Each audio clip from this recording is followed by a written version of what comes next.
Namaste friends. My name is Amit Garg. Welcome to my channel Ganesha-Hanuman. So we have a big eclipse coming up, lunar eclipse, that takes place on a full moon always. It'll be on May 5th, the Friday around 10:30 a.m. Pacific time in the morning on Friday here in the US. And that'll be around 11 p.m. On Friday night, May 5th in India. So it'll be visible in India, but not in the US. Nevertheless, no matter whether the eclipse is visible or not, especially the lunar eclipse, because it's affecting our mind, the moon, so it will impact all of us. And so we'll talk about the general impact of this eclipse and how that'll impact you. That depends on your moon sign, your Rashi, so where your moon is placed in your chart. So we'll talk about that. All the 12 moon signs we'll talk about. We'll go one by one, all of the 12 Rashis. But in general, eclipse means, this one is the lunar eclipse, and lunar, the moon is our mind. It's our emotions, our feelings, our inner happiness. So all of that, all of those things could be eclipsed. Eclipsed means there could be illusion, misunderstanding, especially in terms of feelings, emotions, and things may not be really the way they seem to be. Even what's visible externally may not be true. And so eclipse means you don't want to make any big decisions.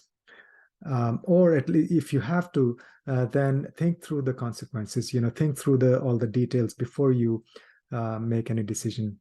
And eclipse also just a lot of this lack of direction. This because moon will be with Ketu on lunar eclipse. Moon will be with Ketu, so that means there could be pessimism, detachment, and this lack of energy. And we may feel tiredness. We may feel this lack of direction in general in life, and so all of that, misunderstandings, illusion, keep in mind, just go within, that's the best time. Eclipse is a very powerful time to do tapasya, to do sadhana. And this particular eclipse, it's taking place in the sign of Libra. Moon and Ketu will be in Libra and Tula Rashi, and in the nakshatra of Vishakha. So Libra is the 7th sign in the Kalpurush, right? So 7th sign, 7th house represents relationships. So this eclipse will have a big impact on our relationships at a very deep level. And Libra, it's a Vata, it's an air sign.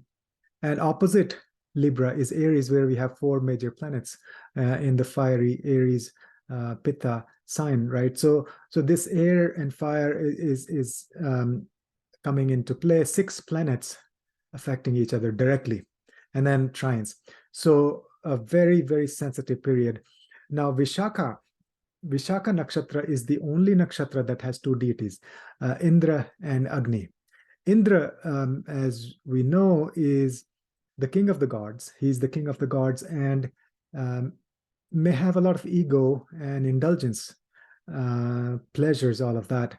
Whereas Agni is tapasya, doing sadhana. So we want to follow the path of Agni. So the best remedy for Vishakha, for anything to do with Agni, is yagya. Do the fire ceremonies, homa ceremonies, right? So do chanting, do yagyas, do mantras, and especially lunar eclipse is the best day to start any mantra sadhana, any mantra practice. So you can begin your mantra practice on lunar day. That will fulfill for sure. So in a nutshell, this is the eclipse on May 5th, around 10:30 a.m. Pacific time, 11 p.m. IST, India time. Taking place in the sign of Libra in nakshatra of Vishakha, and a lot of air and fire energy. So do lots of meditation, make sure you stay calm, and you can do massage, you can do different types of meditations, a lot of mantras, chanting, yagyas. So that's the key. So now we'll go over each of the 12 Rashis, each of the 12 moon signs. So for the lunar eclipse, you want to look at your moon sign, how that'll impact you. So we'll go one by one, starting with Aries. Let me share my screen.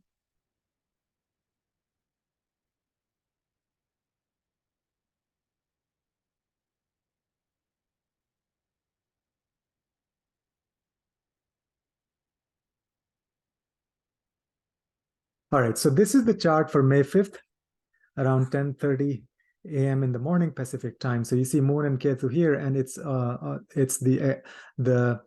the climax of Purnima. So the Purnima is going to end and Pratipad is going to begin. So the full moon, this is the peak of the full moon. You see Moon and Sun both at 20 degrees. So Moon is here with Ketu in Libra. Number 7 is Libra sign. So let me show how it look like for Aries rising. So this is chart for Aries rising, number 1 sign rising. And you see the moon is here. So the lunar eclipse is taking place in the 7th house for Aries. So that means you want to pay very close attention to your relationships. There shouldn't be any misunderstandings, illusion, pessimism, and detachment, all of that around your relationships. A lot of Vata energy, Vata air energy, which is like movement and uncertainty. Lack of groundedness. So there's, as you can see in this chart, there's no planet in the Earth sign. So 2, 6, and 10, Taurus, Virgo, and Capricorn. So there's no planet in the Earth sign. So lack of stability is the key word. And so 7th house, you want to pay attention to your personal relationships, to your business one-on-one partnerships, and don't make any decisions in a haste. Don't jump into any relationships or out of any relationships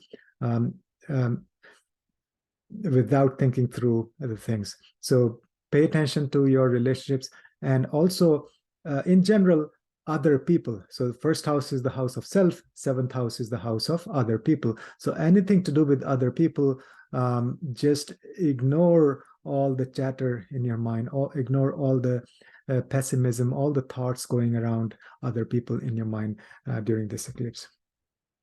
Next is Taurus rising. Taurus rising, this eclipse is going to take place in your 6th house. You see here, that's the 1st house. Taurus is number 2 sign, 1st, 2nd, 3rd, 4th, 5th, 6th. This is the 6th house. 6th house represents the job, people who work for us, servants also. 6th house is our enemies, all of that. So there may be a lot of illusions, and maybe some secrets may be revealed around those, around your enemies, around your servant, people who work for you, or the employees, and misunderstandings, illusion, all of that around those areas. So be careful in those areas. But also very good time to start any health routines, because 6th house is the house of hard work and health in general. And so all of that. And 6th house is the house of service. So lots of donation. Donation is the key remedy for Taurus rising for this eclipse. Any kind of donation is good. Okay. In general, donation is good for all rising signs, for everybody during eclipse. A very, very powerful remedy, but especially for Taurus. Next is Gemini rising. So Gemini is number 3, Mithun Rashi. And so if your moon is in Gemini, then this eclipse is taking place in your 5th house. 5th house represents our children, romance, speculation, all of that, mantras, our disciples. So be very careful with respect to any misunderstanding or illusion with your children, with your disciples, with your students, with your love affairs, things like that. And do not speculate during this time. Absolutely not a good idea to do anything major in the stock market or lottery and things like that. Lunar eclipse in the 5th house, not a good time to do speculation. Next, number 4 sign, Cancer rising. Cancer rising, moon is in the 4th house. So eclipse is taking place in your 4th house. 4th house is your inner happiness. 4th house is your mother. 4th house is vehicles. 4th house is your place of residence.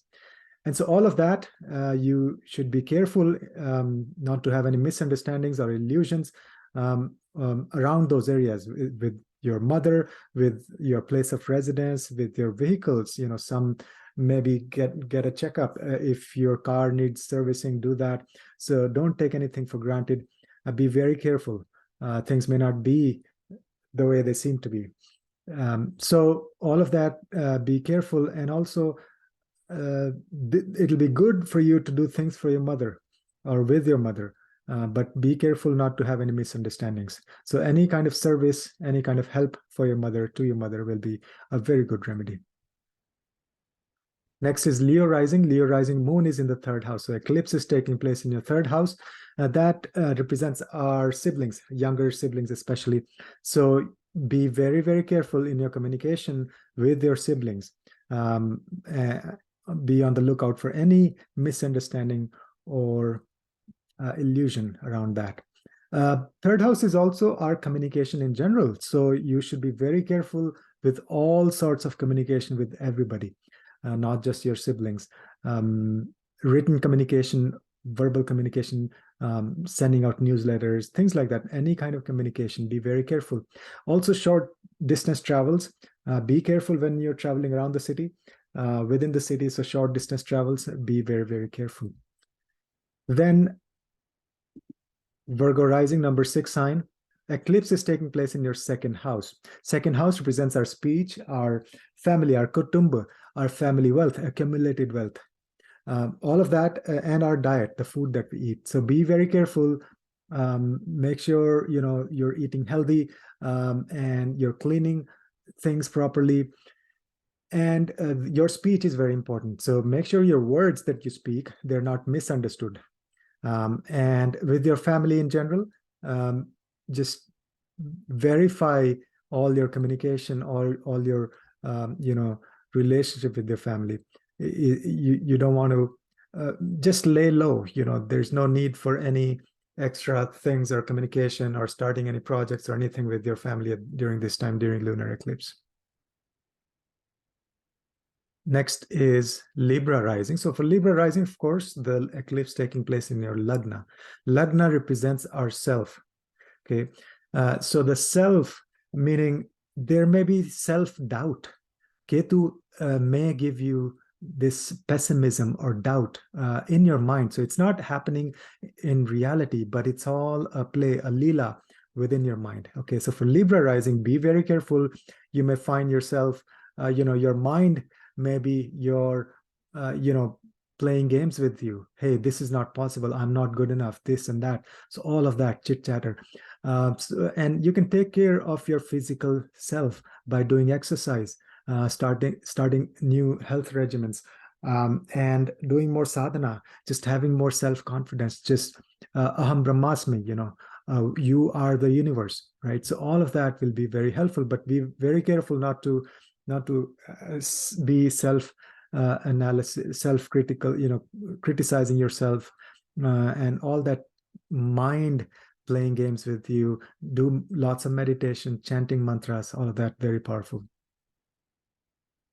Next is Scorpio rising. For Scorpio rising, see, the eclipse is taking place in your 12th house. Libra is your 12th house. 12th house represents other planes of existence. 12th house represents foreign travel. So if you're in a foreign country, if you're traveling right now, be careful. And also all of your this 12th house is all our relation or our communication with other beings from other planes of existence. So you may actually get some messages in your dreams, in your meditation, things like that. So it's a very, very powerful, very positive time to do sadhana, to do like astral travel, to do meditation on other planes of existence, yoga nidra, lucid dreaming, all of that. But be careful if you're traveling abroad. And also, there may be some illusion, some misunderstanding about your expenses. So do not spend money where it's not needed. Be very careful spending money. Sagittarius rising, number 9 sign. For Sagittarius, it's the 11th house. Moon is in your 11th house. 11th house represents our friends at large, social media, networking, people that we love to hang out with. And so be very careful with your communication, with your relationship with your friends, also your elder siblings, and your income, source of income. All of that, be very careful. And if you're, say, sending out newsletters or mass communication or social media, yeah, that's one thing. Social media, very, very careful on social media. You may be misunderstood, or there may be some illusion, some, misunderstanding. So better not to, be very active on social media. and very careful with your relationship with other people in general, but especially your elder siblings. Next is Capricorn rising. For Capricorn rising, eclipse is taking place in your 10th house. 10th house represents our job, our career, our work, our profession, authority figures. So all of that, very careful with your connection, with your relationship, with people who you work with at your work, at your workplace, and with the government authorities. So don't take any chances, don't take any harsh decisions or important decisions around government work, or let's say you're applying for some permits for your house, whatever. So if you're dealing with government officials or higher authorities, be very careful with your communication. There, chances of misunderstanding and headless mistakes, because Ketu may lead to headless things that you don't think through, because Ketu just wants you to go within. And so careful with all your profession related communications. And also you may feel kind of like pessimism or lack of direction in your profession, but that's just temporary. So do lots of meditation and focus on your mind. And it's all your mind playing games with you. Next is Aquarius rising, number 11 sign. For Aquarius, the eclipse is taking place in your 9th house, in the sign of Libra. So 9th house, it's our father. 9th house is the guru. 9th house is higher teachings. 9th house is journeys. And all of that may be impacted. 9th house is the dharma. So very careful with any misunderstandings, miscommunication, illusion with respect to your father, with respect to your teachers and gurus, all of that. Focus on your dharma. So don't focus on the external thing. Go within. Moon and Ketu want you to go within and focus on your inner happiness. Focus on your personal dharma. Finally, the sign of Pisces. The eclipse is taking place in your 8th house. So 8th house itself represents hidden things, transformation and change. Now, lunar eclipse means there may be some secrets may be revealed, and there may be sudden changes, transformations, ups and downs, but also extremely powerful time to do mantra sadhana, to go within, to go very deep in esoteric studies. Anything you will discover pearls of wisdom. You will discover huge, there will be secrets revealed. So if you focus on deep esoteric teachings and wisdom and mantras and sadhanas and yagyas, so you will really be aware of the hidden secrets of the universe. So that's Pisces rising. So that's in a nutshell. Let's go back to Aries rising. So that's in a nutshell how this eclipse, lunar eclipse on Friday morning in the US, Friday night in India, may impact each of the 12 rising signs. Now, as I mentioned again, so in terms of remedies, I would say yagya is the top remedy. And because it's taking place in the nakshatra of Vishakha, Vishakha, one of the deities, is Agni. So any yagya, any mantra you can chant.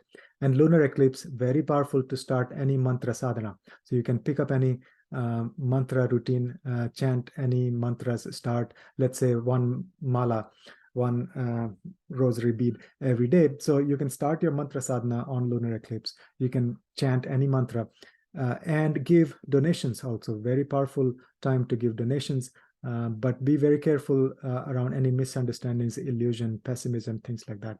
I hope this was useful, and hope this eclipse brings about spiritual upliftment for all of us. Namaste. Thank you.